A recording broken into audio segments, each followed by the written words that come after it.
Hello, my name is Riley Haight, and next year I will be attending Grand Valley State University, where I will be pursuing a degree in special education and minoring in Spanish. Education, including special education, is so important because it's where people's dreams and futures are limitless, even for those with cognitive disabilities.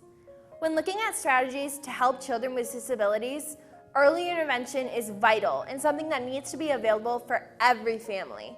Peer interaction is one of the most successful forms of social learning a child with special needs can have.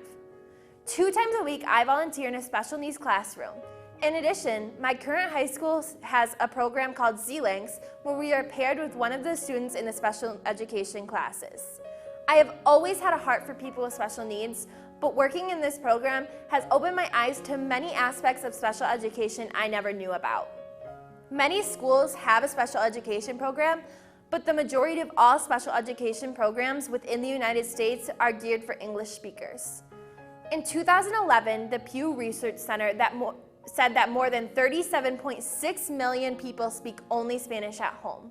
A former Harvard professor of special education found that Latino English learners were 70% more likely to be placed in special education than their Latino peers who already spoke English.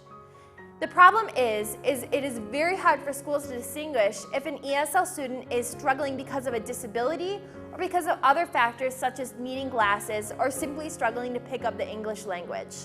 Every child that is identified as possibly needing to be placed in special education classes has to be evaluated and qualified through certain assessments. Because this evaluation process is geared towards English speakers, a translator is necessary for ESL students. The quality of education for these English learning students and their families is drastically different because when a translator doesn't understand the terms related to a child's disability, information can be missed and it can prolong progress for the child.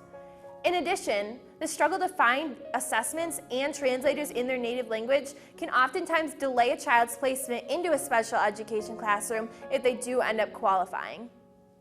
Another study by Jamie Hernandez, a longtime bilingual special education teacher, showed that although ESL students were identified earlier for possibly needing placement in special education, the assessments for these students were limited, therefore less accurate than those for English-speaking students. This new awareness I have gained through the Z-Links program has sparked many new ideas for opportunities I want to provide for ESL students with special needs and their families. With the skills I acquire in college, I want to be able to provide more assessments for ESL students to make sure they are placed in the proper classroom in a timely manner.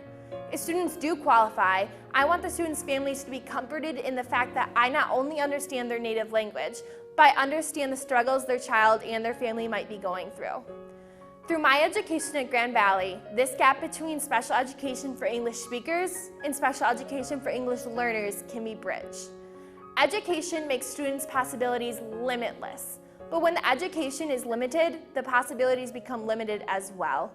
Education is the most important aspect of shaping an individual's future. The quality of that education shouldn't vary based on factors that cannot be helped. Thank you.